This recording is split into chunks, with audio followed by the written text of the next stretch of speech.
اب میں آپ کو ذرا اس جو انسانوں میں سے انسان دشمنی کا جن کا سب سے بڑا رول ہے، میں ان کی 2000 سالہ تاریخ کا آپ کے سامنے نقشہ رکھنا چاہتا ہوں۔ ان 1400 سال کا تو میں نے صرف 4 آپ کو پوائنٹس بتائے۔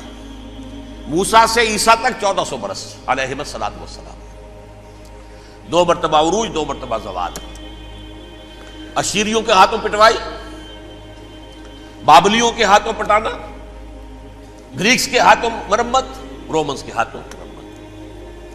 یہ جو 2000 سال ہیں، کیونکہ اب تو ظاہر بات ہے 21ویں صدی شروع ہو گئی، 20 صدیاں حضرت مسیح کو پوری ہو گئی۔ پہلی بات نوٹ کیجئے، حضرت مسیح کی پیدائش ہے سن 1 قبل مسیح۔ یہ نقطہ آپ نے کبھی سنا ہے یا نہیں؟ جب ملینیم کا سلسلہ شروع ہوا تھا پچھلے سال، تو میں نے بیان کر دیا تھا کہ ایک عجیب حساب کے اندر انہوں نے غلطی کی ہوئی ہے۔ حضرت مسیح کی پیدائش ہوئی 25 دسمبر کو، سن انہوں نے شروع کر دیا، جو اس کے بعد جنوری آئی تو پہلا سال شروع ہو گیا۔ اگر جنوری سے پہلا سال شروع ہوا تو یہ 6 دن جو ہے تو اس کے پچھلے سال میں تھے، لہذا کہا جائے گا کہ Jesus Christ was born 1 year before Christ, BC۔ تو 1 قبل مسیح میں حضرت مسیح کی پیدائش ہوئی۔ یہ آخری اسرائیلی نبی اور رسول۔ یہودی علماء کی مخالفت، دشمنی، سولی پر چڑھوا دینا میں بیان کر چکا ہوں۔ سن 33 عیسوی میں، جبکہ حضرت مسیح کی عمر 33 برس تھی، اللہ تعالیٰ نے انہیں زندہ آسمان پر اٹھا لیا، لیکن یہودیوں نے اپنے خیال کے مطابق انہیں سولی پر چڑھوا دیا، ان کی موت واقع ہو گئی۔ اگرچہ اس کے بعد یہ اختلاف ہے ان میں، یہودی کہتے ہیں وہ سولی پر چڑھ گیا، ختم ہوا، مر گیا۔ عیسائی کہتے ہیں نہیں، انتقال ہوا ہے مسیح کا صلیب پر، لیکن پھر وہ دوبارہ زندہ ہو گئے ہیں۔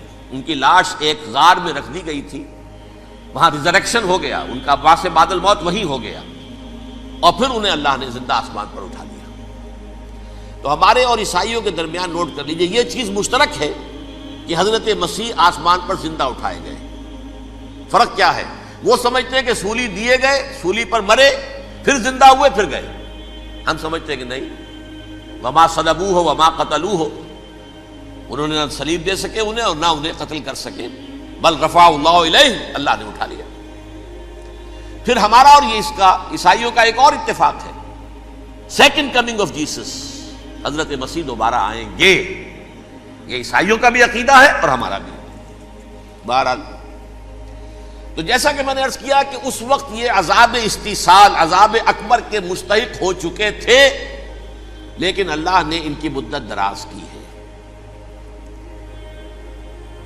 لیکن ان پر دنیاوی عذاب کا ایک کوڑا جو ہے اللہ تعالیٰ کی طرف سے اسی وقت برسا، دنیاوی عذاب دنیا میں رہتے ہوئے ختم نہیں کیا۔ 37 برس بعد، حضرت مسیح کے رفع سماوی کے 37 برس بعد، سن 70 میں یہودیوں نے بغاوت کی رومیوں کے خلاف۔ رومی ٹائٹس جنرل تھا ایک، اس نے پھر جو حملہ کیا ہے، 1,33,000 یہودی ایک دن میں قتل کیا یروشلم میں، اور ہیکل سلیمانی گرا دیا۔ وہ ہیکل پہلے بھی گرا تھا، پہلے 1400 سال کے دوران میں بھی نبوکدنضر نے گرایا تھا، لیکن پھر اس کے 150 سال بعد انہوں نے دوبارہ بنا لیا تھا، اس لیے وہ اسے سیکنڈ ٹیمپل کہتے ہیں۔ پہلا ٹیمپل جو حضرت سلیمان نے بنایا تھا، نبوکدنضر نے گرا دیا 587 قبل مسیح میں، پھر دوبارہ انہوں نے 150 سال کے بعد بنا لیا۔ وہ اس تاریخ کا حصہ ہے، میں نے جس کے بارے میں آپ کو تفصیل نہیں بتائی۔ اس میں یہ ہوا سن 70 میں وہ گرا دیا گیا، وہ آج تک گرا پڑا ہوا ہے۔ نمبر 2، یہ کہہ دیا گیا کہ یہودیوں اس ارض فلسطین سے نکل جاؤ، تم یہاں نہیں رہ سکتے اب۔ لہذا جس کا جہاں سینگ سمایا چلا گیا، یورپ میں چلے گئے، ایشیا میں آ گئے، عرب میں آ گئے، یہ 3 قبیلے جو رات بھی میں نے عرض کیا تھا، بنو قینقاع، بنو نذیر اور بنو قریظہ، یہ وہاں سے آ کے مدینے میں آباد ہو گئے۔ جس کا جہاں سینگ سمایا، افریقہ میں، ہندوستان میں، جہاں چلے گئے، ڈایاسپورا اسے کہتے ہیں، وہ آپ نوٹ کر لیجیے اس لفظ کو، ڈایاسپورا، ہمارا دور انتشار، جبکہ ہمیں ہماری اصل سرزمین تو فلسطین ہے، حضرت ابراہیم کا مسکن، حضرت اسحاق حضرت یعقوب کا مسکن فلسطین، یہ ہے ہماری اصل جاگیر، یہ تو ہماری جدی پشتی جاگیر ہے، لیکن یہاں سے نکال دیے گئے سن 70 عیسوی میں، اور وہاں سے لے کے 1917 تک ان کا ڈایاسپورا جاری رہا۔ یہ دور انتشار ہے۔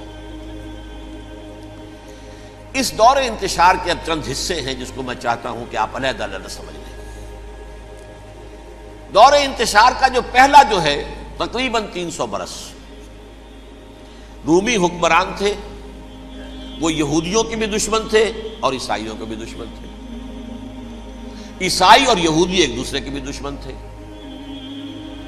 لیکن رومی سمجھتے تھے کہ یہ ایک ہی تھیلی کے چٹے بٹے ہیں۔ رومیوں کے نزدیک عیسائی بھی یہودیوں ہی کا ایک فرقہ تھے، کوئی علیحدہ مذہب تو تھا ہی نہیں، لہذا رومی جو ہیں رومنز وہ ان دونوں کو ستاتے تھے، مارتے تھے، اور یہ آپس میں لڑتے تھے، یہودی عیسائیوں کو مارتے تھے، عیسائی یہودیوں کو مارتے تھے۔ یہ ہے 300 برس تک کی تاریخ۔ سن 300 عیسوی میں کیا ہوا؟ ایک معجزہ ہو گیا۔ بہت عظیم ایمپرر کانسٹینٹائن، قسطنطین اعظم، رومن ایمپررز میں سے بہت بڑا ایمپرر، وہ عیسائی ہو گئے۔ اب تو معاملہ بالکل تلپٹ ہو گیا، پوری سلطنت عیسائی ہو گئی۔ اب عیسائیوں کے عیش ہو گئے اور یہودیوں پہ مار پڑنی شروع ہوئی۔ اب عیسائیوں کا آپ خود سوچئے کہ جنہیں وہ خدا بنا بیٹھے ہیں، خدا کا بیٹا قرار دے رہے ہیں، ان کے قاتل کون؟ یہودی بدماش۔ لہذا ان کی وہ پٹائی شروع ہوئی ہے یورپ میں، پوری رومن امپائر میں انہیں ذلیل کیا گیا، شہروں میں آمد بند، علیحدہ رہو، گھیٹوز کے اندر رہو۔ یہودی کا نام جو ہے وہ گالی بن گیا، جیسے آج بھی یہودی گالی کہتے ہیں، جیسے خنزیر کا لفظ، آخر وہ بھی اللہ کی مخلوق ہے، لیکن آپ کو معلوم ہے کوئی شخص زبان پر نام نہیں لانا چاہتا خنزیر کا، سور کا، ہے تو مخلوق، وہ بھی ایک حیوان ہے۔ ایسے ہی یہ ہے یہودی، یہودی گالی، جیوٹ گالی۔ لہذا ایک طرف تو ان دونوں کے درمیان دشمنی، جس کو قرآن کہتا ہے وَأَغْرَيْنَا بَيْنَهُمُ الْعَدَاوَةَ وَالْبَغْضَاءَ، ہم نے ان کے مابین دشمنی جو ہے پیدا کر دی ہے۔ اور جب یہ پوری سلطنت عیسائی ہو گئی تو قافیہ تنگ ہو گیا یہودیوں کا۔ اب آئیے 571 عیسوی، یعنی جب کہ ڈایاسپورا کو کتنا عرصہ ہو چکا تھا؟ 500 برس۔ سن 70 سے شروع ہوا نا ڈایاسپورا، جب ٹائٹس نے گرایا ہے ہیکل کو اور نکال باہر کیا انہیں فلسطین سے، بھاگ جاؤ یہاں ایک یہودی بھی نہیں رہے گا، فلسطین سے نکال دیے گئے۔ اس کے پورے 500 برس بعد سن 571 عیسوی میں حضور کی پیدائش ہوئی، ولادت با سعادت محمد الرسول اللہ صلی اللہ علیہ وسلم۔ 610 میں آپ پر وحی کا آغاز ہوا، لیکن حضور کے ساتھ ان کا معاملہ کیا رہا؟ اول تو جبکہ حضور ابھی مکے ہی میں تھے، یہودیوں نے ریشہ دوانیاں شروع کر دی حضور کے خلاف۔ قریش مکہ کو سکھاتے تھے، پڑھاتے تھے، ان سے یہ پوچھو، ان سے یہ پوچھو، انہیں اس طرح تنگ کرو، ان سے یہ امتحان لو، یہ آپ کے علم میں ہے۔ سورہ بنی اسرائیل میں، سورہ کہف میں وہ سوالات، جو امتحانی سوالات آئے تھے، ذوالقرنین کون تھا، اصحاب کہف کون تھے، تم رسول بنے پھرتے ہو تو بتاؤ، اور یہ روح کی حقیقت کیا بتاؤ۔ یہ ساری ریشہ دوانیاں کر رہے تھے بیٹھے ہوئے، ابھی وہیں پر حضور ابھی پہنچے بھی نہیں۔ ہجرت فرما کر حضور تشریف لے آئے تو حضور نے، جسے ماسٹر سٹروک کہا جائے گا، یعنی اسٹیٹس مین شپ کا ماسٹر سٹروک، آپ نے مدینے میں آتے یہودیوں کے ساتھ پیکٹ کر دیا، جوائنٹ ڈیفنس پیکٹ آف مدینہ، کہ اگر مکے والے ہم پر حملہ کریں گے تو ہم مل جل کر ایک قوم کی حیثیت سے مقابلہ کریں گے۔ یہ میثاق مدینہ کہلاتا ہے، جس کے بہت غلط معنی پہنائے جا رہے ہیں آج کل۔ بہرحال میں موضوع میرا چونکہ یہ نہیں، میں ادھر نہیں جاؤں گا، لیکن ہوا کیا؟ ہر مرتبہ یہ خیانت کے مرتکب ہوئے، ان نے جو عہد کیے تھے ان سے پھرے، اندر ہی اندر سازش، ریشہ دوانی، حضور کی بدترین دشمنی۔ سورہ نساء کی آیت نمبر 12 میں 14 میں 13 میں فرمایا ہے لا تزال تطلع علی خائنۃ منہم، اے نبی ہمیشہ آپ کے علم میں ان کی طرف سے خیانتیں، بددیانتیاں آتی رہیں گی. اور بار بار وہ مسلسل جنگ کی آگ بھڑکاتے تھے. قریش کو دعوت دیتے، آؤ آؤ آؤ ہم اندر سے بغاوت کر دیں گے، تم آؤ تو صحیح، ختم کریں محمد کو اور اہل ایمان کو صلی اللہ علیہ وسلم ورضی اللہ تعالی عنہم اجمعین. لیکن پھر جب وہ آتے تھے تو یہ دبک جاتے تھے، ان میں ہمت نہیں تھی. میدان کے مرد نہیں رہے تھے. یہ سورہ حشر میں ان کا نقشہ کھینچا گیا ہے. کھلے میدان میں مقابلے کی اس کے اندر صلاحیت ہی نہیں. یہ تو فصیلوں کے پیچھے سے، جیسے عورتیں کہیں دیہات میں لڑائی ہوتی ہے تو مرد جو ہے گلیوں میں لڑتے ہیں، عورتیں اوپر سے پتھر پھینکتی ہیں، بس وہ کام یہ کر سکتے تھے. من ورائے جدر، فصیلوں کے پیچھے سے، جنگ میں میدان میں نہیں آ سکتے. بہرحال قرآن مجید میں ہے یہ سورہ مائدہ کی آیت نمبر 64، کلما اوقدوا نارا للحرب اطفاها اللہ. اکثر و بیشتر مواقع پر تو یہ جب آگ بھڑکاتے تھے جنگ کی، اللہ اسے بجھا دیتا تھا. لیکن بہرحال اس کے باوجود جنگیں ہوئی، غزوہ بدر، غزوہ احد ہوئی کہ نہیں؟ یہ ساری اس اصل شرارت ہوئی. اور اس کے نتیجے میں حضور نے پھر ایک ایک کر کے 3 قبیلوں کو سزا دی. غزوہ بدر کے فوراً بعد بنو قینقاع نکالے گئے مدینے سے، غزوہ احد کے فوراً بعد بنو نذیر نکالے گئے، اور غزوہ احزاب کے بعد بنو قریظہ نکال دیے گئے. یہ تو میں نے آپ کے سامنے رکھ دیا صرف حضور کے زمانے میں ان کا کیا رویہ رہا. دشمن، رات بھی ہم نے وہ آیت پڑھی تھی، لَتَجِدَنَّ أَشَدَّ النَّاسِ عَدَاوَةً لِلَّذِينَ آمَنُوا الْيَهُودُ وَالَّذِينَ أَشْرَكُوا. اہل ایمان کی دشمنی میں شدید ترین تم پاؤ گے یہودیوں کو اور مشرکین. مشرکین بھی بعد میں ہے، پہلے یہودی. حضور کے بعد کیا ہوا اب یہ نوٹ کیجئے. یہ ان کی تاریخ کا دوسرا دور. حضرت عمر رضی اللہ تعالیٰ عنہ قائد خلافت ہے. بیت المقدس کا محاصرہ کیا گیا، فصیل بڑی اونچی، شہر اندر سے سیلف سفیشینٹ، حملے کا راستہ کوئی نہیں. محاصرہ طول کھینچ رہا ہے لیکن ان کے پاس رسد بھی موجود ہے، پانی بھی موجود ہے، وہ دروازے بند کر کے بیٹھے ہوئے ہیں. بالآخر اللہ تعالیٰ کی مشیت کا ظہور کیسے ہوا؟ ان کے کچھ علماء آئے فصیل پر، کہا دیکھو مسلمانوں، تم قیامت تک بھی یہاں پڑے رہو گے محاصرہ کر کے، ہمارا یہ شہر فتح نہیں ہوگا. ہاں ایک درویش بادشاہ کے ہاتھوں یہ شہر فتح ہونا ہے، لیکن تمہارے اندر ہمیں وہ نظر نہیں آ رہا. ابو عبیدہ بن الجراح رضی اللہ تعالی عنہ، امین هذه الامہ، ان کا فوراً ذہن گیا وہ درویش بادشاہ مدینے میں بیٹھا ہوا ہے عمر رضی اللہ تعالی. اب ایک اور عمر بھی ہے جو قندھار میں بیٹھا ہے. نقشہ وہی ہے، سادگی کی حد تک نقشہ وہی ہے، بالکل وہی، اپنی آنکھوں سے دیکھا ہے وہی سادگی.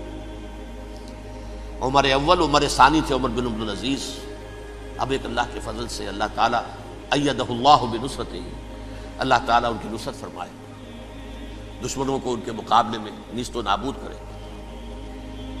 انہوں نے ریکویسٹ بھیج دی کہ حضور تشریف لائیے، یہ شہر فتح ہو جائے گا.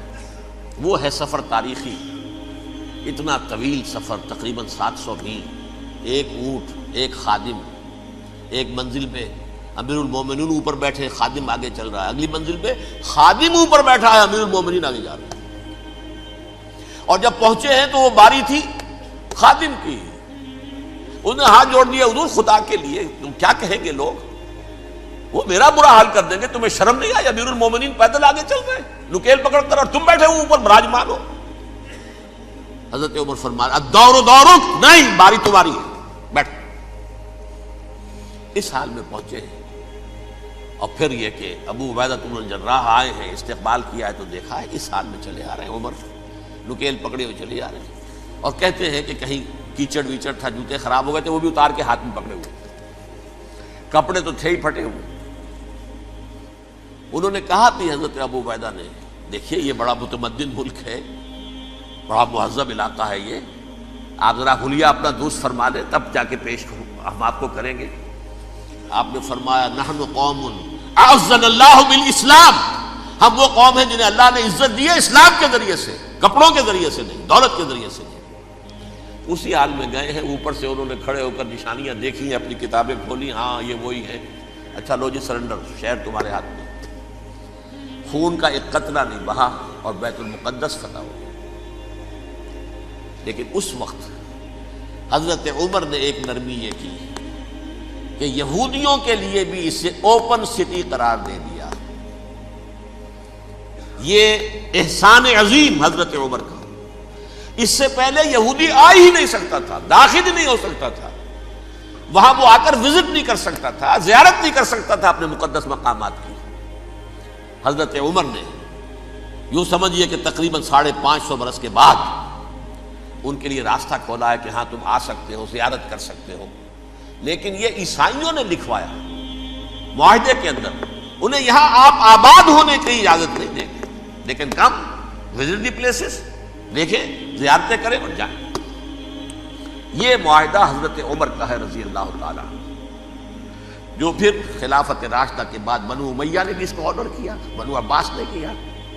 پھر جو ہمارے یہ ترکوں میں اندر خلافت آئی تو ترک خلفاء نے بھی اس معاہدے کی پوری پابندی کی۔ فلسطین میں آ سکتے ہیں یہودی صرف زائرین کی حیثیت سے، وہاں آباد نہیں ہو سکتے۔ اب آئیے اگلا دور آیا حضرت عثمان کا دور خلافت۔ یہ ہے وہ وقت کہ اب یہود نے امت مسلمہ کی پیٹھ میں چھرا گھونپا۔ وہ کیسے؟ ایک یہودی عبداللہ ابن سبا اسلام کا لبادہ اوڑھ کر آ گیا، معاشرے کا جائزہ لے لیا، ان میں بنو ہاشم اور بنو امیہ میں جو پرانی کشاکش تھی اس کے کچھ نہ کچھ جراثیم باقی ہیں، اگر ان کو ذرا بھڑکا دے تو مسلمانوں میں انتشار پیدا ہو جائے۔ کہا یہ عثمان کون ہے؟ یہ تو بنو امیہ میں سے ہے، یہ حق تو بنو ہاشم کا ہے، خلافت ان کے پاس ہونی چاہیے، محمد کے تو رشتہ دار وہ ہیں صلی اللہ علیہ وسلم۔ عوام الناس کے اندر بات پھیلنی شروع ہوئی۔ پھر ایک بڑی سازش کے انداز میں حضرت عثمان کے خلاف پروپیگنڈا، حضرت عثمان کے جو عاملین تھے، گورنر تھے، ان کے خلاف پروپیگنڈا، اور ایسی ہوشیاری کرتے تھے کہ کوفے میں کوفے کے حاکم کے خلاف کچھ نہیں کہنا، اجی مصر میں یہ ہو رہا ہے، اجی شام میں یہ ہو رہا ہے، اجی یہ جو عثمان ہے وہ یہ کر رہا ہے، یہ ظلم ہو رہا ہے، یہ لوٹ مار ہو رہی ہے، یہ خیانتیں ہو رہی ہیں۔ اب نہ تو اس زمانے میں مینز آف کمیونیکیشن، کیسے تصدیق کریں؟ افواہیں تو آپ آج کراچی کے اندر شروع ہو جائے تو پتہ نہیں چل سکتا کسی کو کہ کیا اس میں صداقت ہے کیا جھوٹ ہے، اور بری بات جو ہے فطرت انسانی کی کمزوری ہے وہ فوراً قبول کرتا ہے، کسی کے بارے میں اچھی بات ماننے کو تیار نہیں ہوتا، لیکن بری بات تو فوراً تیار۔ بہرحال یہ فتنہ انہوں نے اٹھایا، حضرت علی کی الوہیت کا فتنہ اٹھایا، حضرت عثمان کے خلاف الفتنۃ الکبریٰ برپا کیا، حضرت عثمان شہید ہوئے۔ اس کے بعد 5 برس تک مسلمان ایک دوسرے کی گردنیں کاٹتے رہے، باہمی خانہ جنگی ہوئی، امت کو وہ زخم لگایا ہے جو آج تک جس سے خون رس رہا ہے۔ یہ شیعان عثمان اور شیعان علی تھے جو بعد میں پھر سنی اور شیعہ ہو، اور آج تک فتنہ کس نے جگایا؟ ایک عبداللہ ابن سبا یہودی اور اس کے کارندے، شیطان کا ایجنٹ، اور انسانوں میں سے بھی اس کے جو بھی حواریین تھے اور شیطانوں کے اندر سے بھی تھے، انہوں نے بھی اس آگ کو بھڑکایا۔ یہ آپ سوچ لیجئے کہ یہ کس نے وہ زخم لگایا؟ یہودی۔ اگلا دور آیا، خلافت راشدہ ختم ہوئی، بنو امیہ کا بھی دور کافی گزر گیا۔ طارق ابن زیاد 712 عیسوی میں حملہ کرتے ہیں اسپین پر۔ اسپین اس وقت عیسائیت کا بہت بڑا گڑھ، بڑے کٹر ترین عیسائی جو ہے وہ اسپین میں تھے، لہذا یہودیوں کی وہاں بہت پٹائی ہوتی تھی، یہ میں بتا چکا ہوں، دشمنی تھی ان کی تو چلی آ رہی تھی عیسائیوں کے ہاتھوں یہودیوں کی، وہ تو سن 300 عیسوی سے ایمپرر کانسٹنٹائن کے بعد سے شروع ہو گئی تھی۔ اس حوالے سے یہودیوں نے اس وقت چالاکی یہ برتی، کچھ راستے واسطے بتائے، کچھ مدد کی طارق ابن زیاد کی۔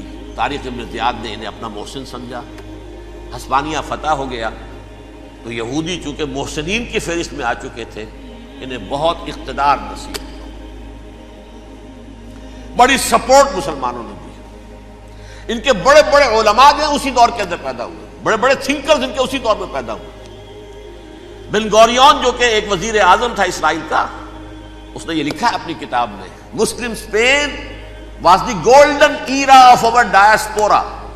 وہ ڈائسپورا جو 70 عیسوی سے شروع ہوا تھا اور 1917 عیسوی تک جاری رہا ہے، اس میں سے گولڈن ایرا ہمارا جو تھا وہ مسلم اسپین تھا۔ ہسپانیہ میں بیٹھ کر ہم عیش کیے، لیکن وہاں سے انہوں نے اور جو کچھ کیا، یہ تو داستان کے تو بہت سے گوشے ہیں، لیکن میں جس اسٹریٹ لائن میں چل رہا ہوں اس کے اعتبار سے ایک بات سمجھ لیجیے، وہاں بیٹھ کر انہوں نے اب عیسائیت کی پیٹھ میں چھرا گھونپا، پروٹیسٹنٹ مذہب پیدا کیا، تقسیم کر دیا، جیسے شیعہ سنی کی تقسیم، عبداللہ ابن سبا، رومن کیتھولک اور پروٹیسٹنٹ کی تقسیم، یہودی علماء۔ ہوتا کیا تھا، ہسپانیہ کی یونیورسٹیاں ہیں، کارڈووا میں ہے، ٹولیڈو میں ہے، گریناڈا میں ہے، غرناطہ، قرطبہ، تولیتلا، اور وہاں آتے تھے لوگ، فرانس سے چلے آ رہے ہیں نوجوان پڑھنے کے لیے، جرمنی سے چلے آ رہے ہیں، اٹلی سے چلے آ رہے ہیں، 3 ہی ملک قریب ترین پڑھتے ہیں سینٹرل جو یورپ کے ہیں۔ یہاں پر جو ہے وہ اسلام جو نور پھیلا رہا تھا اس سے بھی مستفیض ہوئے، جہالت کے جو ہے پردے ان کے وہ چھٹے، اس کے ساتھ ہی وہ یہودی وہاں ان کے اندر جو جراثیم داخل کر رہے تھے وہ اس عیسائیت کے خلاف بغاوت تھی، جو اس وقت دنیا میں عیسائیت اس وقت تھی، پوپ کا راج تھا دنیا میں اس وقت۔ یورپ میں جو عیسائیت تھی اس میں ایک طرف بادشاہ تھے، لیکن بادشاہوں کی حیثیت وہاں پر یوں سمجھ لیجئے کٹ پتلیوں کی تھی، اصل قوت پوپ کے ہاتھ میں تھی۔ اور پوپ کو انہوں نے جیسے قرآن نے کہا اتخذوا احبارهم ورهبانهم اربابا من دون اللہ، کیونکہ سینٹ پال نے شریعت موسوی ساقط کر دی تھی تو اب شریعت تھی ہی نہیں، پوپ کو اختیار تھا جس چیز کو چاہے حلال قرار دے دے، جس چیز کو چاہے حرام قرار دے دے۔ اتخذوا احبارهم ورهبانهم اربابا من دون اللہ۔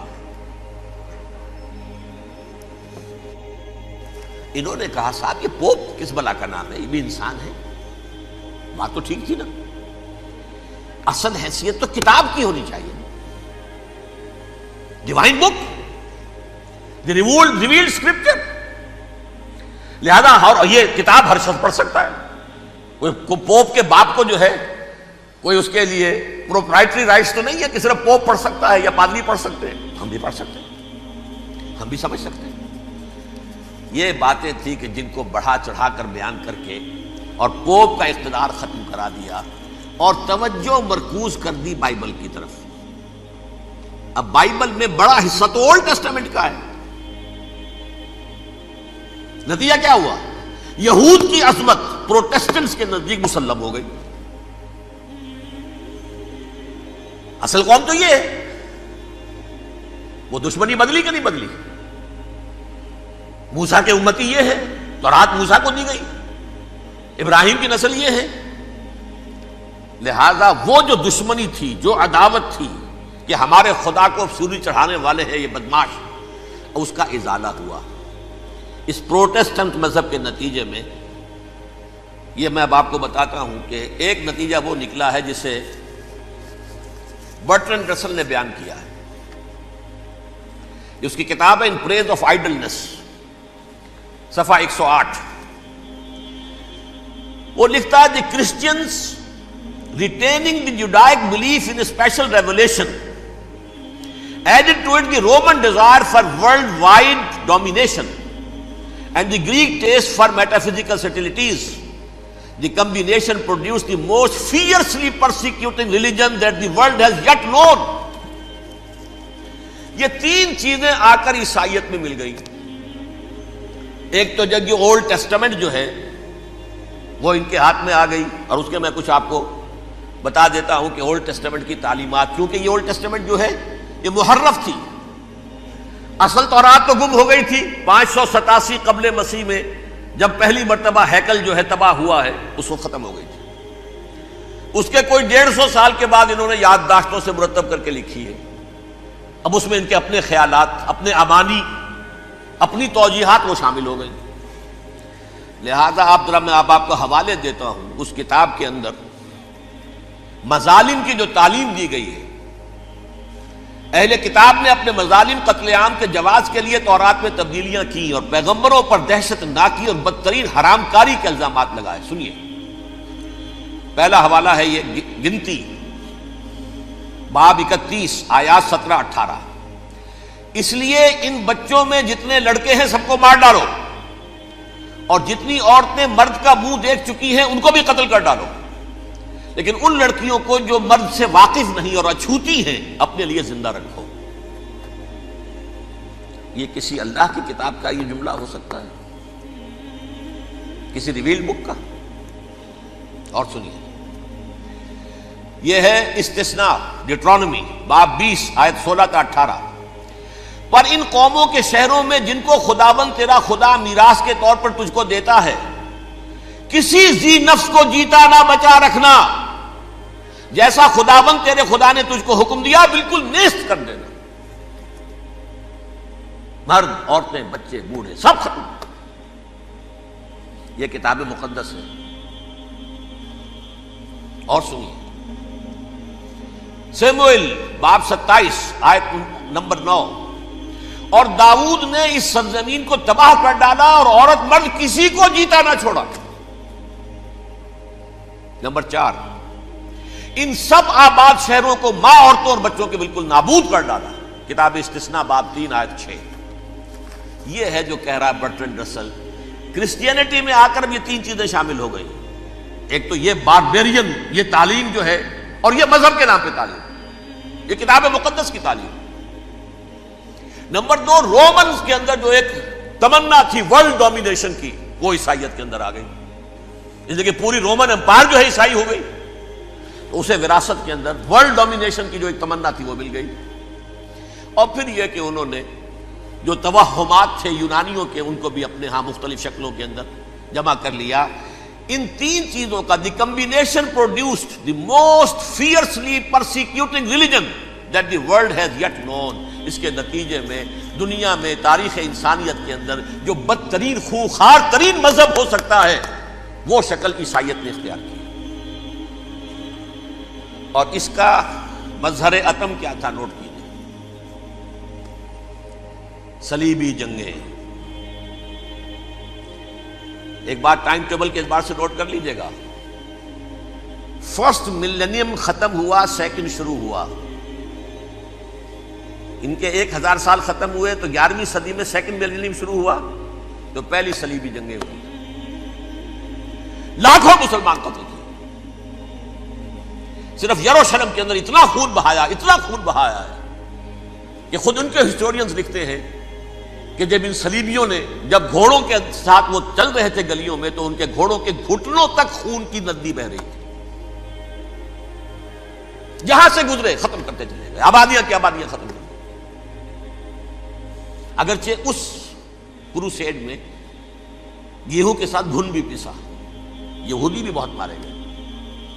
یہ فرانس سے، جرمنی سے جب یہ کروسیڈرز آ رہے تھے، 3000 میل کا سفر طے کر کے آئے تھے. سوچئے تو صحیح. اربن ثانی پوپ جو تھا، آگ لگا دی تھی اس نے پورے یورپ کے اندر. شرم سے ڈوب مرو، تمہارے مقدس علاقے مسلمانوں کے ہاتھ میں. انفیڈلز، یہ کافر، یہ مرتد، یہ ملحد. مسیح جہاں پیدا ہوا، مسیح کو جہاں سولی دی گئی، وہ کہاں ہے؟ ان کے ہاتھ میں. وہ آگ لگائی ہے، 3000 میل کا فاصلہ طے کر کے یہ قومیں آئی ہیں، اور جو تباہی مچائی ہے. تاریخ انسانی میں ایسی بربریت کی کوئی مثال. اور یہ ان کے اپنے ہسٹورینز لکھتے ہیں. شرم کے مارے ایسے محسوس ہوتا ہے جیسے ان کی گردنیں جھکی جا رہی ہیں.